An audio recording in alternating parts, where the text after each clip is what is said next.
All right, good morning, everybody. Welcome back. Welcome back to Coffee and Craps. It's cool. We're actually getting some people to watch the morning paycheck now, which is fun. I do that every morning at 7 o'clock Pacific time, by the way.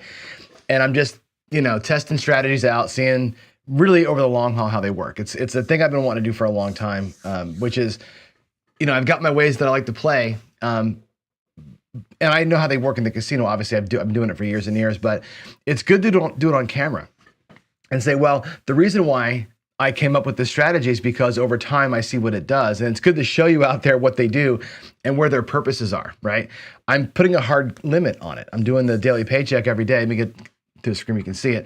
I'm doing the paycheck every day, looking for what's gonna be the most consistent way to win a quick $500 with the $5,000 bankroll. What's the quickest way to get from A to B and the most reliable way to get from A to B? Sometimes I want that quick hit. Sometimes I'm going to, like I said, going to play with friends and whatever, and playing more of a long game. And I think these strategies, as I roll them out, you can see where they all kind of land, right? The 410 Bank Street it's a fun strategy to play. It's more volatile than you think it is, and it can take a long time to get your money. The come ladder, a bit of a grind, but it's reliable. That thing works. This one here, 2 days we got our asses kicked. 2 days we did really good. It's interesting to watch kind of the ebb and flow of these things happen. And I think you can formulate opinions. And I think I talk a lot about bias with y'all, right? About, confirmation bias, where the people who love come betting are going to look at today and go, see, that's why you should always do it. And the people who love place betting will look at yesterday and go, see, that's why you shouldn't do it, right? So go to these things with an open mind. As you go in there, look at me play in the morning and use the morning rollouts to start assessing rhythm of rolls and how these strategies work. And I'll do all my favorites. I'll do some of Wayland's stuff. I'll do an Iron Cross one day. We'll do all the ways to play and just get that good sense of live win craps kind of thing, right? We're going to get, a couple hundred rolls in over the course of a week and kind of hammer these things out. I think it's fun to do, right? It's fun to look at, I think, over time, those things. And then we'll get to the point where we're doing things like, I'm going to get back to badass craps moves next week, by the way. And some badass craps moves, like, for example, the quarter pounder with ease versus the skill 66 versus the squeeze play, right? As a 2-move, get me to base strategy. Which one of those works the best, most reliably, right? And seeing those things up front and personal every day. You can't just run them once. You got to run them 4 or 5 times. To really get there. Oh, is Sideshow here? I see text Sideshow. Hi, Sideshow Gamble. That's good, Chris. Hope you're doing well and traveled good. Oh, and Hawaii Crap Shooters Brian's here. Wow, look at this. Everybody's here. All the superstars have come in, right? JR is here. Good to see everybody, right? All right, let's get talking.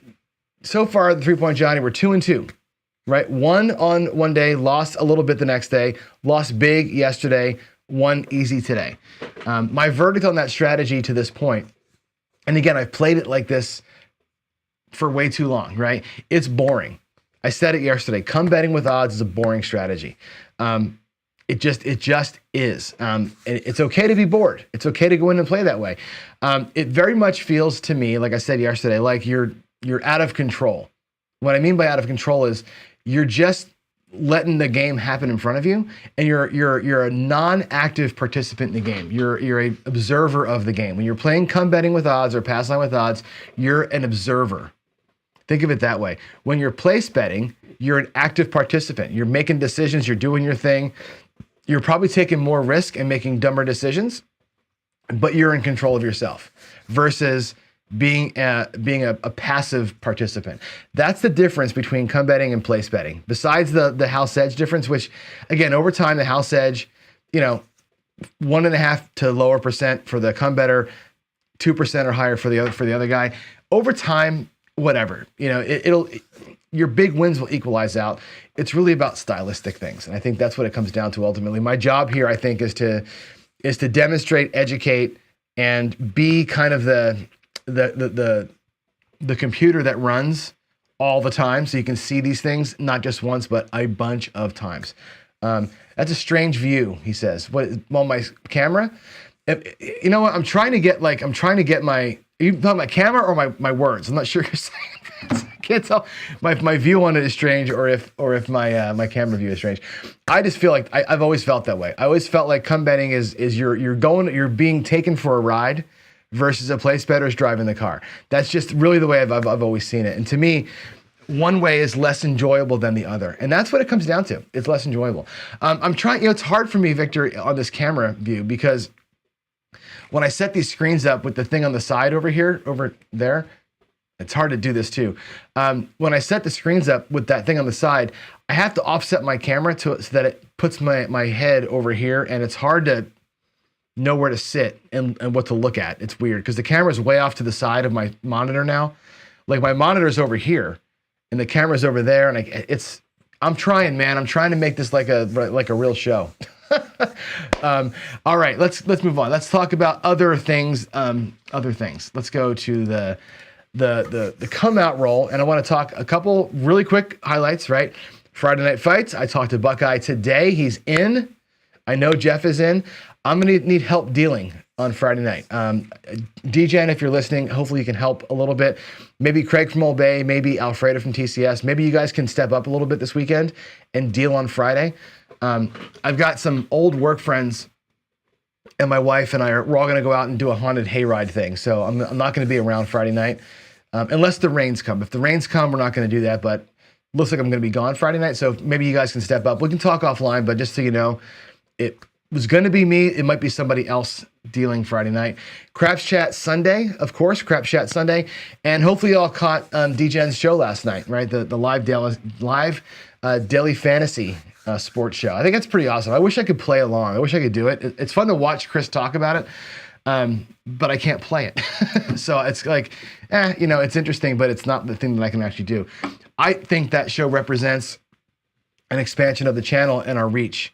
And when we add roulette and blackjack coming up here in the next few months, this CGTV channel is going to get big. And I think this right here, the Craps for the Cure that we're doing, the event is going to really highlight the channel. And I don't mean to say that this is going to be any kind of a marketing ploy. Obviously, it's not that. We're looking to raise money.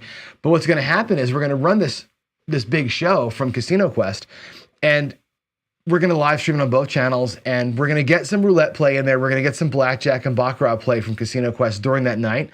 And we'll start to attract, I think, people from other groups, because the Casino Quest audience is so enormous.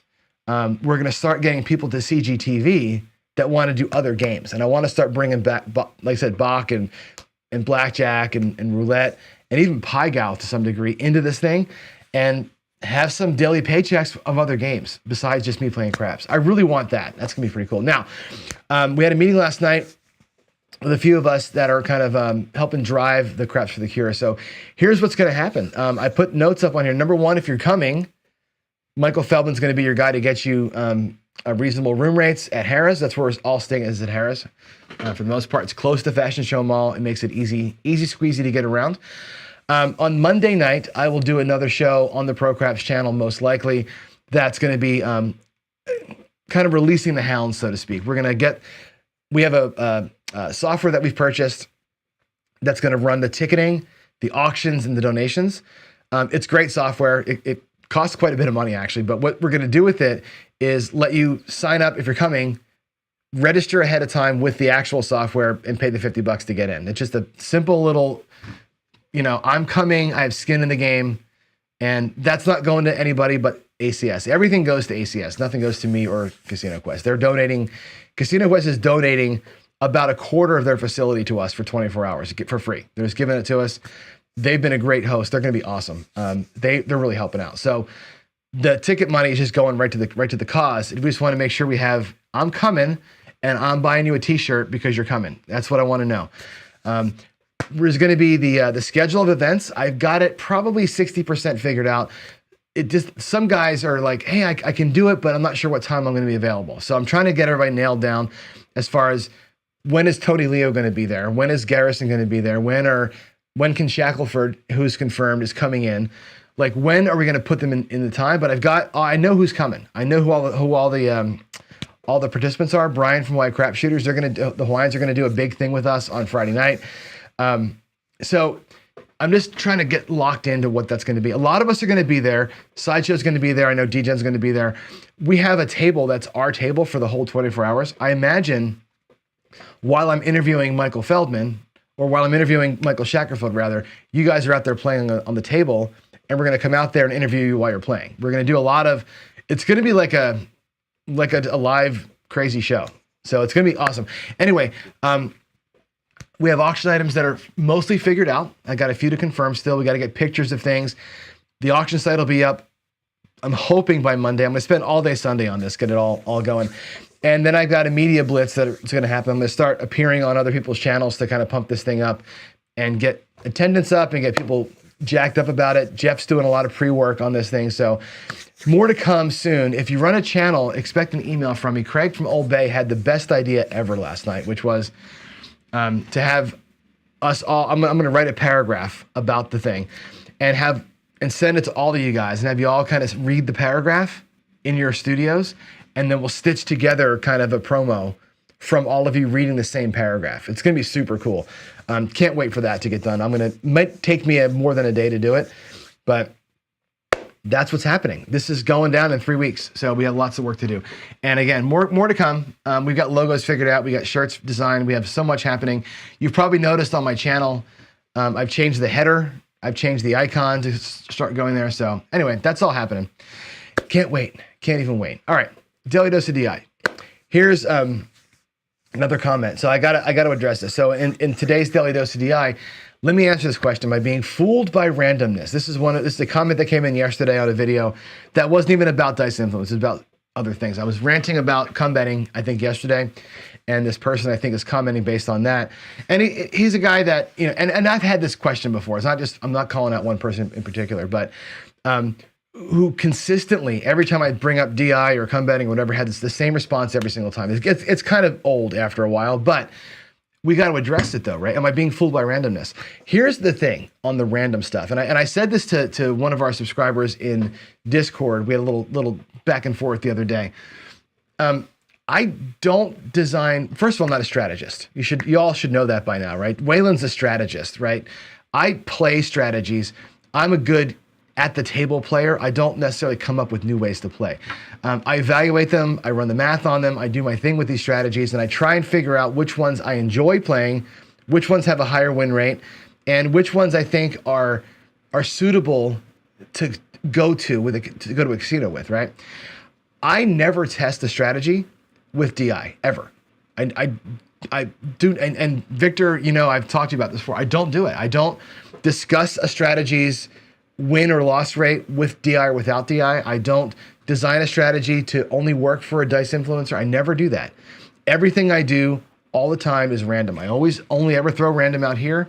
I'm doing my throw out there in the mornings because I'm trying to practice my throw, not because I'm trying to influence the results. I'm just using it as practice out there. My philosophy is a strategy should work against the worst and the best shooters, right? A strategy has to survive the super short roll. It's got to profit in the super long roll, and it's got to not get crushed in the medium rolls. A lot of times strategies get crushed in those medium rolls. And that's it, right? I do it with random all the time, pure hucking it, chucking it random all the time, because my assertion is if your strategy works and can survive the short, medium, and long rolls and profit against a purely random shooter, if dice influence is possible, if you're the person that can pull it off, and if that day is your day where you're doing it well and everything lines up, that same strategy will just work better. That's it. If DI can improve a strategy's payout, your win percentage, great. But the strategy itself has got to be the strategy itself, and it's got to work well. And I really believe in that. So am I being fooled by randomness? No, I'm embracing randomness. I think every way that I play works the same, not works the same. They work on their own merit against just me hucking them as fast as I can. They work or they don't work based on that. If I can pull off the dice control thing, they just work a little bit better. And I get 1 or 2 more payments, maybe 3 or 4 payments per session. That's what it comes down to, right? To me, DI, DC, for me personally, it's about improving my win percentage on strategies that I already know are good. So I hope that makes sense and why I do it this way.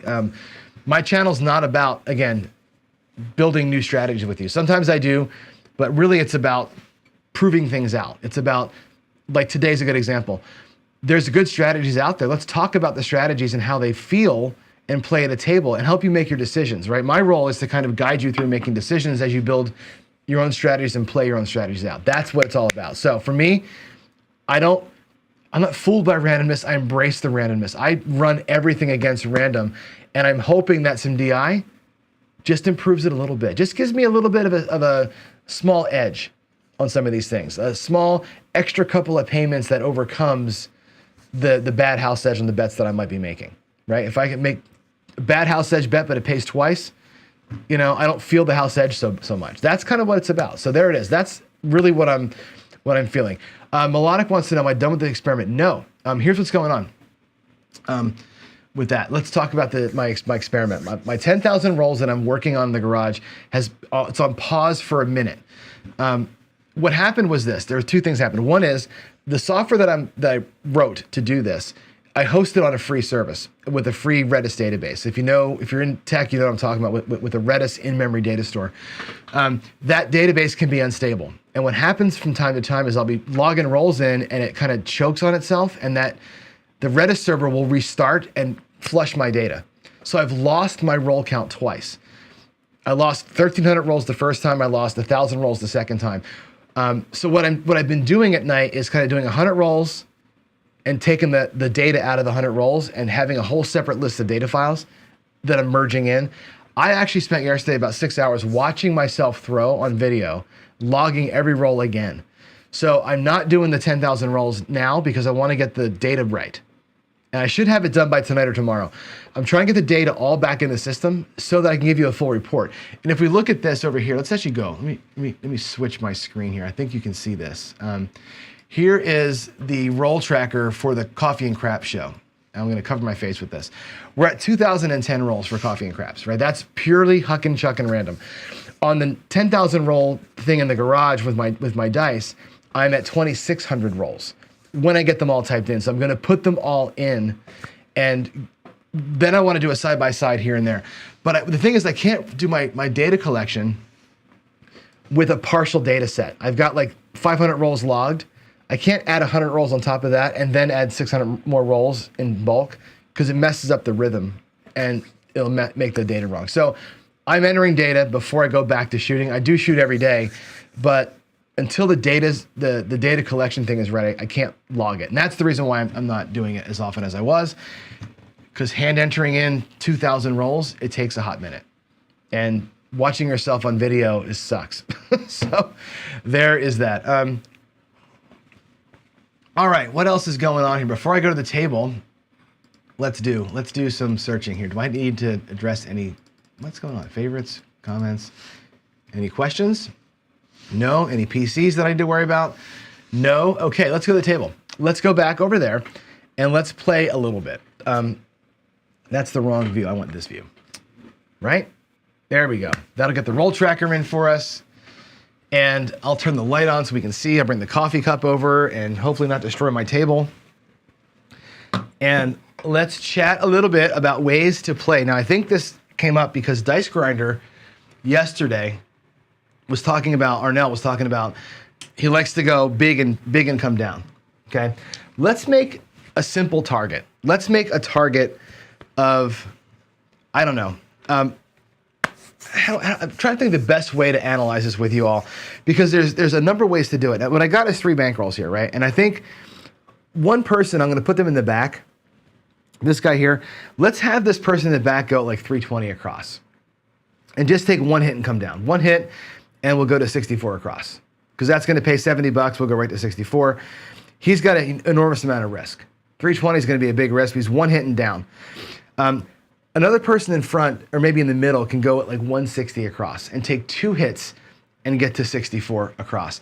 And the other guy, I'm just going to put out a 64 across. We're going to start him at level and let him just kind of same bet at 64 across. Just get him right out to where he's going to be, and he'll stay at risk for longer period of time, but less overall risk.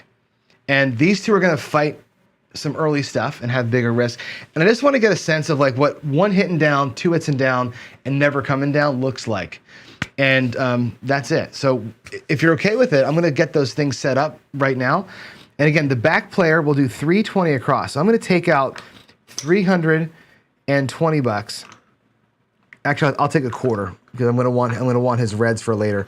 We'll do 320 across. I'm going to give him a quarter or nickel change. And let me get him set up here in a second. Let me get my greens. This will take me a hot minute to get these guys going, and then we'll be fine after. So there's going to be 320 across, by the way, is 2 units on every single bet, like so. 60 on the 6 and 8. Everything pays 70 bucks. The 4 and 10 pay 100, minus vig, of course. That's a 1 hit and the 64 across kind of play. The next guy here in the middle, I'm going to put him in the middle, actually. He's going to go out 160 across. There's 150, 160 bucks out of his rack. I'm going to put him right in the middle like he's a come better, but those are place bets. He's 160. He's 2 hits and 64 across. He's 1 hit and 64 across. And the guy in the front, he's just going to play 64 across. We're going to get him 50, 64, and set him right up with his across bet. We'll take his greens away. I'll put a bunch of reds out there and get him going. And again, he's going to just basically same bet. And what we're going to do to keep this fair is have everybody same bet. Nobody's going to press. Okay, we're going to get out here when these guys are down to 64 across. We're going to have them also same bet. So there's no like, I don't want to say cheating, but there's no like, oh, this guy played it differently. The whole plan is to get them to 64 across where this guy already is and just say, hey, if I'm going to go out there and just hit a bunch of singles and just kind of collect, going to be fine, right? Versus getting there and having it paid for and being a roll behind effectively. This guy here could be 2 rolls behind. If we have the early 7, which I am prone to throw, the risk level is a lot bigger. And let's just get a look at that play style. Okay, that's going to be it. We just definitely have a, hold on. I just saw the word. I'm going to put this up. I don't know what you're talking about, but yeah, baby. That song was playing this morning when I hit one of my numbers. That one and I think Slayer cost me a 7 today, which is unfortunate. All right, puck's off. We'll put the off puck in there. Here we go. First roll of the day. Let's get a point established. Nobody's working. There's an ace deuce. Okay. And again, I'm not doing crapsy on this show. My cursor's not in the right place over here. There we go. Now we'll get the ace deuce. The aces. 1 aces. Okay. Now I think I'm ready. Here we go. Let's get a number. We don't get it. We got a 4-3-7. This is again the morning thing, right? 4-3-7. Here we go. That's why I don't work the come out on place bets. Hey, 6-5 yo. Look at us not being able to get out on a point. You know what this means?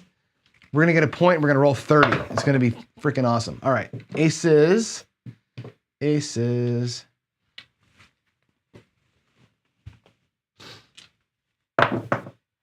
Oh my goodness gracious. Come on, John. Seriously?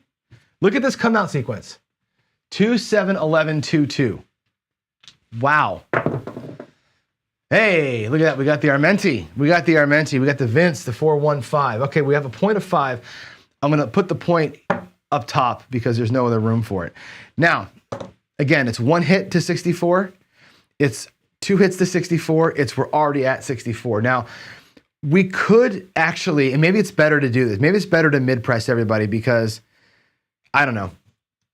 The question that came up yesterday was how does same betting look versus pressing, which is a different conversation to have.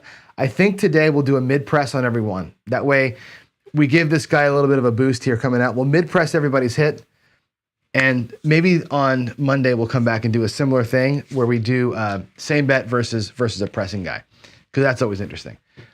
All right, let's come out. New number. Oh, look at the horn. Look at how horny John is today. 2, 1, 3. Goodness gracious. I should be teasing the ATS today. 5, 3, 8. Okay, so everybody's good so far. Okay, the guy in the back makes it. He gets 70 bucks. 50, 60, 70 bucks for him. Okay. He's going to go to 64 across, which means out of his 70, he's going to get 6 change. And as a dealer, I'm going to keep his 70 bucks, make him look like 64 across. Okay. I'm going to take his 320 down, and I'm going to put that over here in his rack on this side, just so it's kind of like, you know, this is going to be his go money. To make it easier, I'll keep building up his rack over here. Okay, let's get him out at 64 across. I may run out of red chips. I'm not sure if I have enough to do this. It's going to be actually kind of tight with the red chips. You know why? Because all you guys want my chips, and I keep mailing them around, and my supply is getting down. All right, there's that guy. The guy in the middle, his 8's going to pay 35 bucks. So he's not there. He's got one payment on his way to 64 across. He's going to be here. He needs one more hit to get there, and then he can go 64 across. And the guy in the front is going to get paid 14 bucks. Okay, he gets paid on the 8. I need to give him his 6 bucks back, by the way. All right, this guy in the front gets paid the 14. Let's go ahead and press him up 1 unit. Make him look like 18 bucks. And he's going to bring back some profit. Put his profit up here in the front. All right, there's one roll in. This guy's safe. This guy's made a little bit of money, but he's not safe, right? Lower risk than this guy right now, and initially. This guy now has no risk. He's already actually made 6 bucks. This guy here is still at full 64 risk until he gets the payments in. This guy here needs to get another hit before he's risk-free. All right, let's get another shot. Wow, look at this. Look at this craziness. 2-1. I can't believe how many horn numbers are flying out of my hands today. Look at the red. 11, 2, 2, and the 3 and the 3. Good Lord, get in the horn. Get in the horn. Here we go. And there's another 8. We got a repeater on the 8. That's awesome. So everybody's good, right? The guy in the middle now finally gets his 70 bucks. Let's get him paid. There's his $70. Okay. On that, or not 70, he gets paid 35. My bad. 35 bucks. But he's got 70 in his rack. He can take this 35 bucks, and now he can say, give me 64 across with a dollar change, and his 160 can come back. He's going to go out at 64 across. He's safe. So he did his job. He got some money back in the rack. He's good. He's got profit. He's got profit. Let's get him set up. Hopefully there's enough red chips to do it. Barely enough. I'm going to have to make a lot of change here as we go. Whoops. All right, he's going to be at 64. 2 rolls behind, okay? The guy in the back here is going to get paid again. He's going to get paid 15 for 1. I'm going to try and do it 15 for $1. He's actually going to give 2 bucks because he's going to go up a unit to 18 and pull back 10. So he's pressed up 1 time. This guy here on his 18 now gets paid $21, which is fantastic.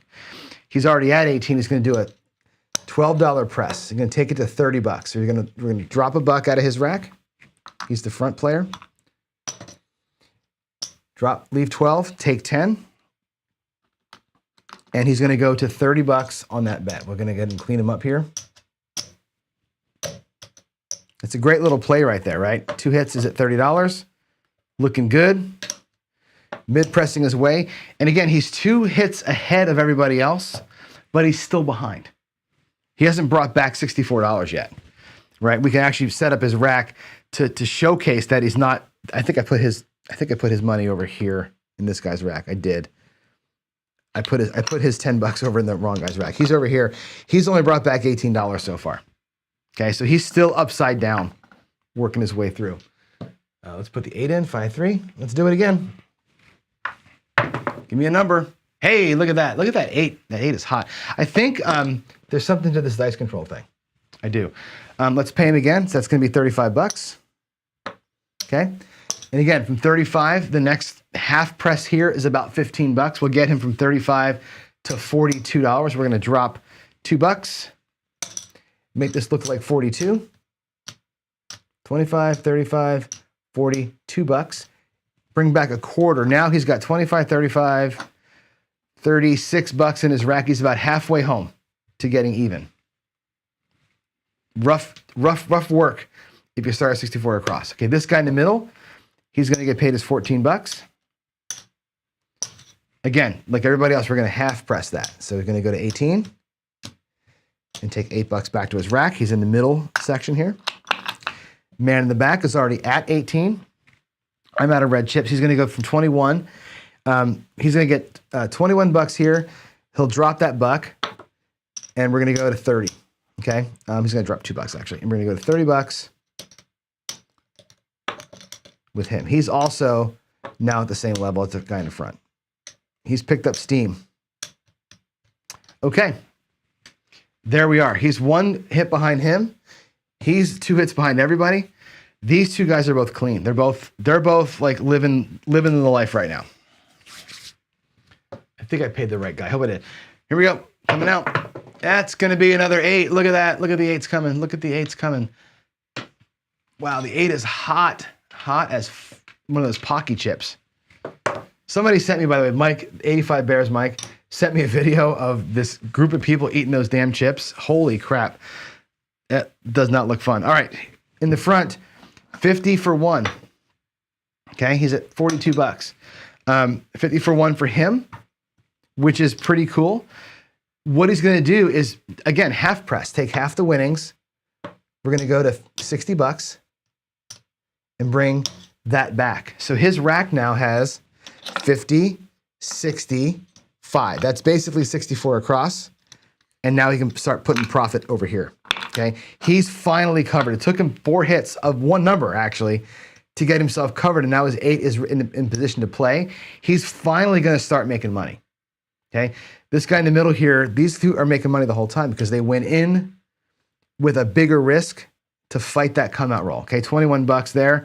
Again, we'll do it here. $21 plus the $18 here.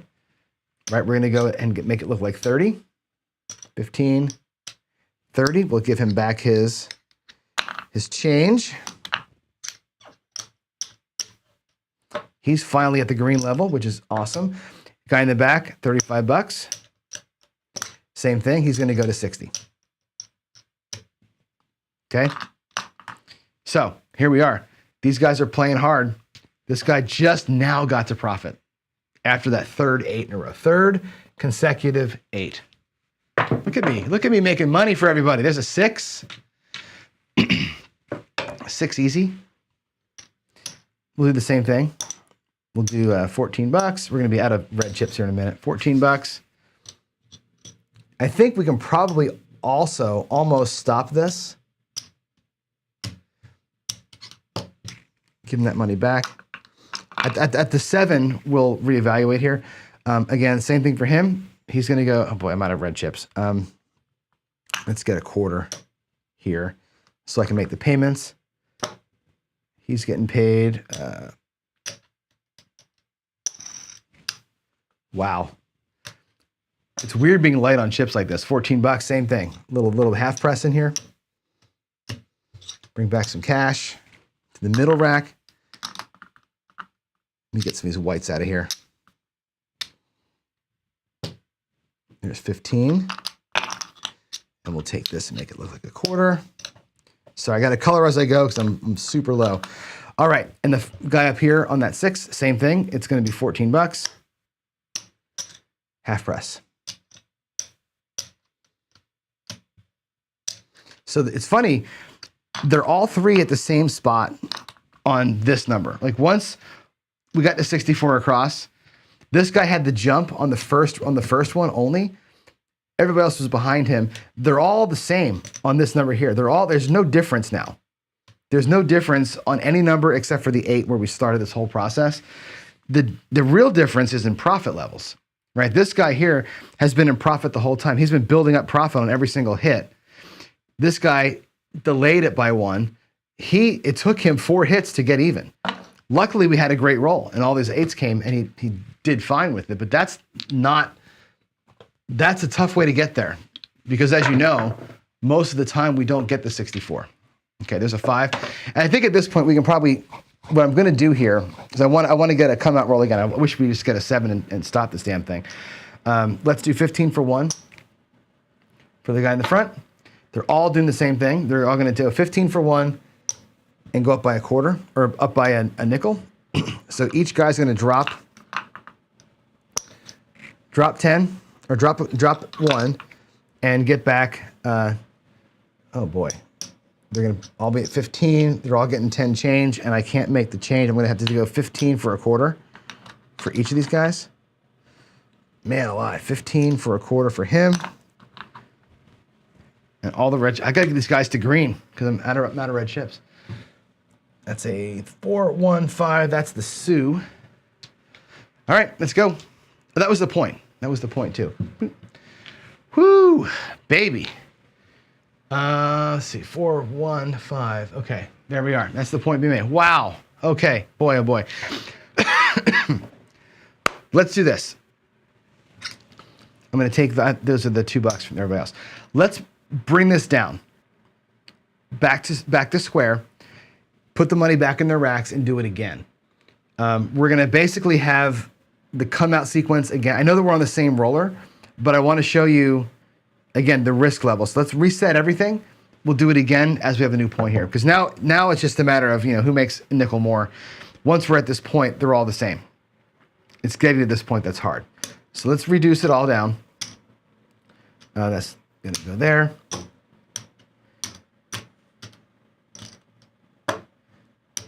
There's 2 greens. I'm going to get him all colored back up.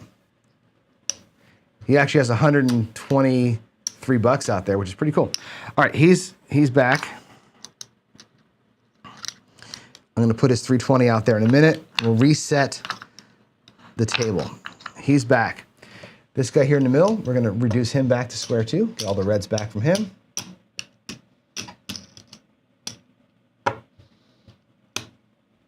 There's 2 greens. He's got $88 out there. He's got a whole hit less. You can see how that worked out, right? That's pretty obvious to see why he's got less money. That first hit is the difference in his game. And the guy in the front, of course, has that 8 nice and pressed up, which is great. I'm leaving him out there at 64. But what he's got out there is 64 plus 60. So he's out there at 124. So him and him are essentially even, which is kind of cool. All right. So he's out there. He's got his profit. He's set. I'm going to put him back in. The man in the middle drops another 160. Man in the back is going to drop 320.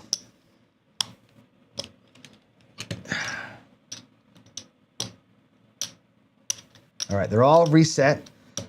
We'll get a new point and go. Their profit levels are all doing okay. This guy here's got a little more risk, of course, with the 320. Let's go, new point. Let's get a new point. It's going to be a 10, 5-5. Okay, same play as before. 1 hit, 2 hits, and just start playing. We'll see how fast they get their money back. Goal 1, get our money back. Goal 2, start making money. Here we go. Hard 10. I put the hard 10. I did not. 5 and a 5. There it goes. Got a 6. All right, so the 1 hit and down guy is happy. 5-1-6. Over here, I pay $70. There's a 70. He's done. Right? 50. Too many greens. 50. 60. I'll even give it here. 64. $10 in profit from that, and he's back and healthy. 1 hit and down. We survived it. In the garage this morning, back-to-back 0.7 ounce. That guy would have lost 320 twice in the earlier rolls. But as it stands, he's in okay shape. We're going to get him back out there at 64 across. And he's set. The guy in the middle, as you know, gets paid $35 for that same hit. I didn't bring him his money back. That's for the guy in the front.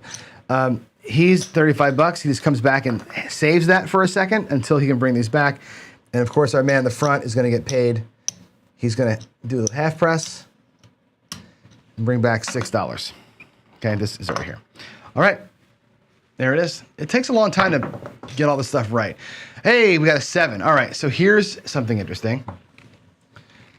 Good talking point, 617. So the guy that was 64 across only brought back $8 because he pressed up. He's actually upside down now, okay? The guy in the middle that went up for 160 and brought back $35 is now upside down 115 because of this here, 120, he's down 125 because he only brought back one payment. The only guy that's safe is the guy that went out there with his nuts hanging out, the 320 guy. He's the only guy that's actually able to keep playing. The rest of the guys lost money and have to dig into profits. So it's good that we get that, we got one hit. He made nothing. He lost less than 64. This guy here lost 100 and something. This guy here is safe. That was a good example of risk reward kind of a thing. Let's turn the puck off. All these bets, of course, are going to go away. But this guy doesn't care because he's got his 320 sitting right there. He goes, go put me right back out, coach. I'm ready to play. This guy here has to dig in a little bit, unfortunately, and so does the guy in the front. I'm just gonna get 64 out of his rack and reset him. He's gonna pay 50, 64 out of his rack to cover his bets out there. He's back in. Guy in the back made his money back. He pulled his 3. He's never been at risk so far, right? He's at risk for the one roll, but he's never had to dig back into his bankroll. He's just been adding to it. Here, we have to go back. We have to go back in our bankroll stack and get out another 150. He's got to dig in like so and make himself safe again. He's actually down in his rack. He's the one guy that's lost money. All right, puck is off. Let's do one more cycle. We'll come back out with a new point. And hopefully these guys will all be okay. There's a 7. Nobody cares. 5-2. 7 out, followed by a come out 7. There it is again. That same pattern we see. Another one, 5-2-7. That's 3 7s back to back to back. 5-2-7. Whew. It happens. It totally happens. 4-1. That back-to-back come out 7s, again, that's the reason why I don't typically work the come out on place bets. It's the reason why I don't do it. If you're going to work the come out, you would have lost, in this case, 320, and then lost it again. Multiple come out 7s, if you're going to be a same better, or if you're laddering up, whew, you're out here for a fortune right now. That's scary stuff. All right, here we go. First number in. We got a point of 5. Let's see if we can survive that first hit. If we survive the first hit or the second hit, we're going to be good. This guy here is still fighting risk. 9. So again, the guy in the back is happy sauce, right? Happy sauce. 9 pays $70. Right, there's his 70. He's back. So far, one hit and down has been great. One hit and down has been fantastic. He's out there 50, 65. Make it look like 64.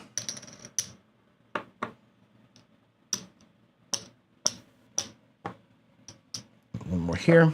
Geez. One more there and 2 there. All right, he's all set. Actually, he's got one extra. He's a 64. He did it. Man in the middle, right? Inching along. He's got his 35 on that 9. Pulls it back and waits. Let's get ourselves covered here. And of course, the guy in the front is going to get paid $14. We'll do 14 bucks. He's going to go 1 unit press, bring back the rest. Okay. I have this little stack in the front here for him. That's kind of his working stack from earlier. All right, that's one hit, 639. Same as last time, right? He's free and clear.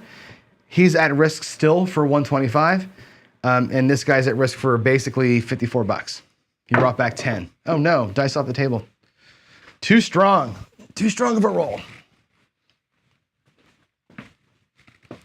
All right, let's do it. Let's do it. Let's get these guys safe. We got an 8. We got an 8. Cool. Took 2 hits, but this guy here, I'll pay him first. Let's get him out of the woods. He's at $70. He can drop that $30 out of his rack and go to 64. He can take his initial swing back. I'm actually going to put this back in the middle of his rack because he had to dig in last time to get even. But he's safe now. He's totally safe. Good for him. Let's get him out at 64 across in a second, okay? 10, 10, 10, 10, 10. I'm out of red chips, of course. Let's go 25.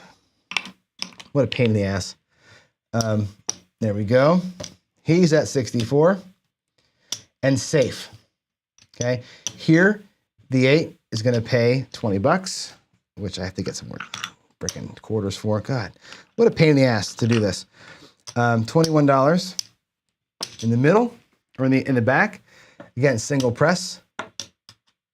I'm sorry, not 21. He's still at 12. That's my mistake. He's still at 12. He gets paid 14. Whoopsie.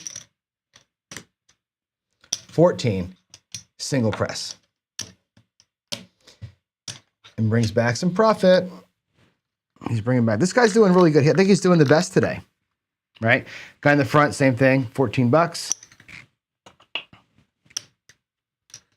On that 8, he's going to single press. And bring back a little bit of money. Look at this, though. He's only got 10, 15. He's got about $20 sitting here. It's actually a quarter. If I take all this back, which I will. He's got $25 in I want to say profit, $25 off the table in 2 shooters. Last time he lost 64. Between that one and this one, he's just here.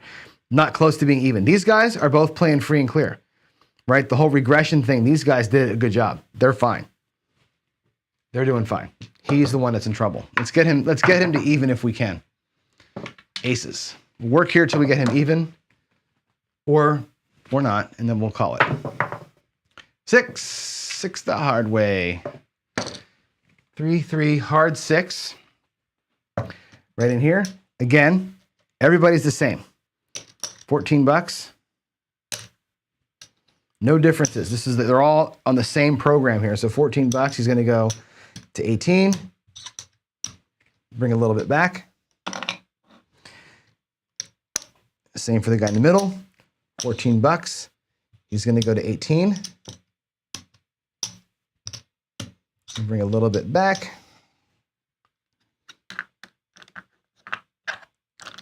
And the guy in the back, hey, what do you know? Same thing. Let's do $14 again. I'm actually going to pay him. Let's see how best to do this. 10. This is really hard having no chips. $14. Same thing. He's going to go to 18 and take a little bit back. Wow. All the red chips I have are on the table, except for like one stack of here. There's a $25 worth. Well, it makes it hard. Hard to do. Here's another 5. I can do that. All right. That's the best I can do. Log the 6 in. Here we go. Another one. Oh boy. I'm going to keep paying here. Let's see. 6, 6, 6. They're all getting paid 21. So here's what's going to happen. They're all going to get paid 21. We'll do one guy and the other guys will follow suit. $21. With the $18, we're going to take the 18, make it look like 30, right? There's 30, so they're each going to get back $9, right? I can give them each $1, put $1 out, get back 10 change, and go to $30. That's what's going to happen for each player, okay? So we're going to put $1 out, we're going to get back 10 and change, and make his bet look like 30.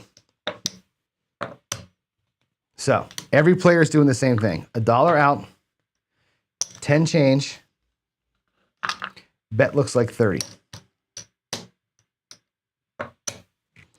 Here too, $1 out, 10 change, bet looks like 30. 18 to 30 is a pretty easy one, okay? On the half press. Now they're all 3 set. Sixes are up. Let's get it. Let's get it. Did I mark the 6? I did. Another one. Woo! Look at me rolling like a stud on here. Where was this in the garage? Where's all the 4 8s in a row and the 3 6s in a row this morning? What the hell, man? All right. They're each going to get paid the same. They're each going to get paid $35, which is fantastic. Let's get them all to 42. So we're going to go to 30, 40, 40, 40, and we'll drop $2 each from their racks. Make it easy, squeezy, lemon peasy. They each get back a quarter. Finally, the guy in the front, after all that work, look at all the work we just did, just now got to 50, $65. He just now got even. Isn't that amazing? It took him all that time to get his initial money back. So same betting / mid pressing, it takes a lot. We got the point of 5. He took like 6 hits to get even. That's brutal, man. But he did it. And now again, we're at the same point where all players are covered. All players have took profit.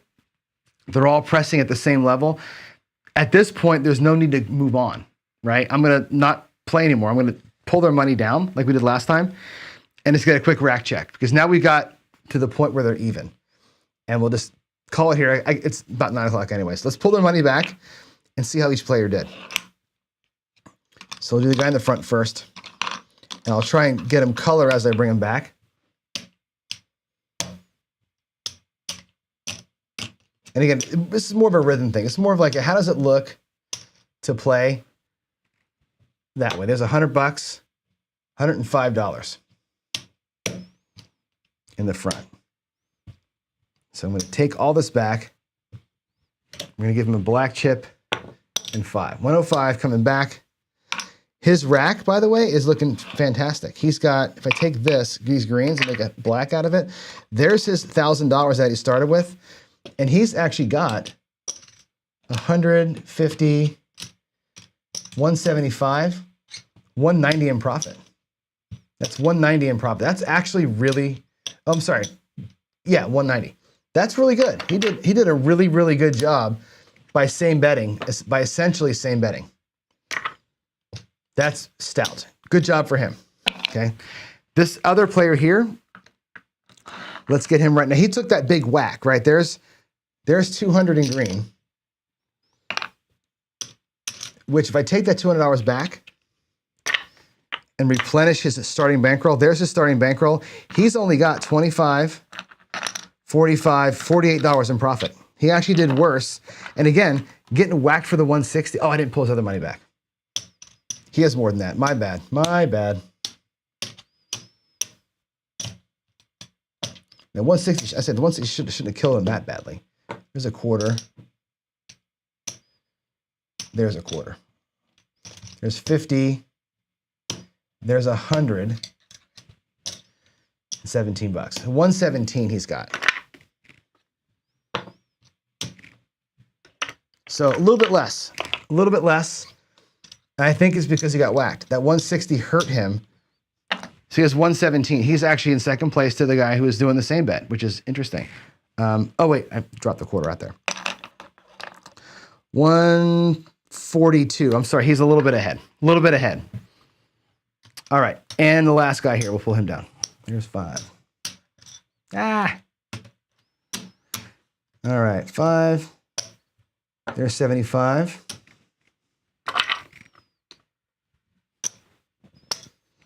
And let's get his rack all colored up and see where he lands. I think this guy here kicked butt. He did the best of everybody. Let's get all the greens colored out. He did good. The 320 across guy did really, really good today. But again, he also avoided the PSO like 7 times. So that helps. 1, 2, 3. There's $700 in greens. Wow. 1, 2, 3, 4, 5, 6. 7. That's a nickel. That makes that a quarter. Good job. Look at that. There's 775 out there. So he actually, when I put the 500 back into his rack, now his bankroll is clean. That's his starting bankroll. So what he's got out here, 275, 300 bucks, $305. So he did the best, of course, because he never was at risk. He never took the hit. So he's at 305. So today's winner, one hit and down. One hit and down did it because he was safe every single time. He was racking the entire time. He never got whacked, right? Now, we set 3 points. He made 310, which is not 320, which was his starting. Right? His starting foray was 320. If he had gotten whacked on any one of those come out sevens, right, he'd be behind by 10 bucks. He rallied back, right? He made 310, but not enough even to cover one loss. This guy here, also same thing. He's got 100, 25, 30, 142. His initial thing is 160, right? He lost one and barely has enough to recover that one loss and go back out for free. This guy here is fine. He has enough to go out twice with his profits. I think it's interesting. Just an interesting look at like different rhythms of playing that out. Again, we got some favorable rolls this morning, which helps the discussion, but I think it's cool. Jay says always be collecting, right? We collected every single time today, which was good. All right, what else to talk about? If you're a press fanatic and you're a crapless tip, oh my God, don't even start. Don't even start me on crapless tip. You know how I feel. You know how I feel. All right. Let's see. And Darksider, you are so right about this, right?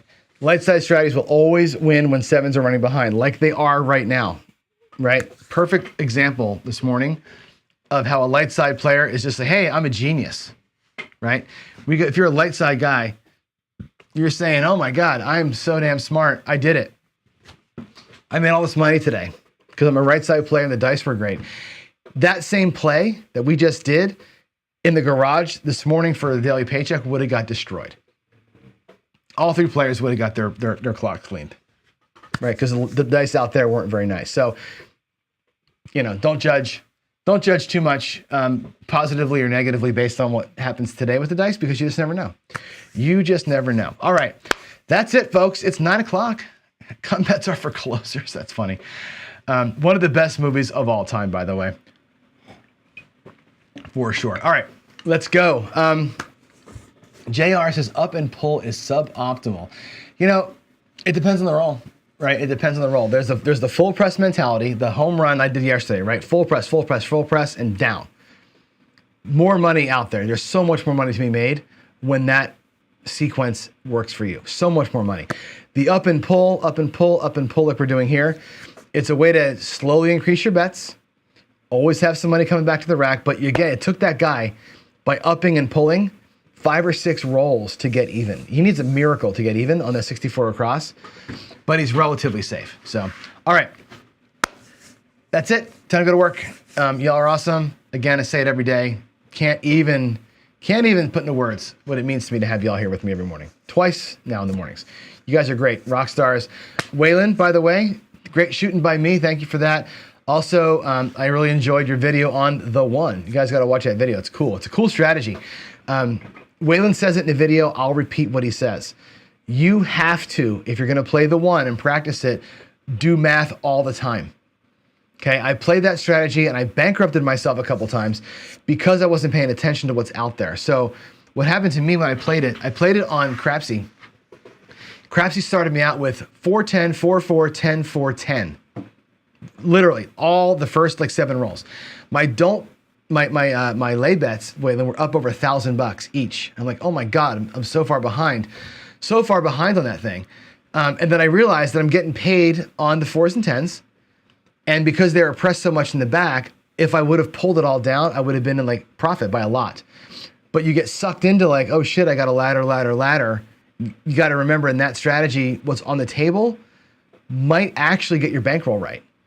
So that's a good strategy, but you got to make sure that you're always doing the math. And I think Waylon, make that point, make another video on it, make that point again. I think it's important. I may actually roll that out one of these days. I like that one a lot. But I think you gotta be doing the table math. If you're not doing table math, you're gonna get creamed on that one, because you may have more money out there than you think you do, and I think that's an important thing. All right, Vince, you rock too, man. The Armenti protocol was in full force today. We rolled a lot of 5s and 9s this morning, a lot of 5s actually. So I think you brought that here, even though you didn't bring it over to Alfredo's table. All right, y'all. Yeah, you got to pay attention, no doubt, man. That's the thing. And I didn't. I had 1,000 on each of the lay bets, right? 1,000 on each lay. I'm like, oh my God, I'm getting smashed. And then the next roll was a 10, and I lost $1,000. I'm like, oh no, I can't go out here for another 11 grand. And then I realized, oh, wait a minute. I had 2,000 out there, and I was down 500 in my rack. I'm like, shit, if I pull that back, I'm up 1,000. Reset to base. That's a good one. You got to reset to base, though. I think you made that point, and I think people watch you win, and they don't hear what you say sometimes. That's an important one to remember what Waylon said. You got to check the bankroll, come back to base when you get the bets up too high out there. You'll be surprised at how much those bets are worth in your rack when you do that full math. Good strategy, dude. Love that one. Hey, have a great day, everybody. Happy Thursday. I'll see you tomorrow. Friday Follies, maybe tomorrow, Friday Follies, I'll run that one. I'll run that one with purple chips tomorrow. How about that? We'll do that one with purple chips. That'll be fun. Have a great day. I'll see you tomorrow. Bye, all.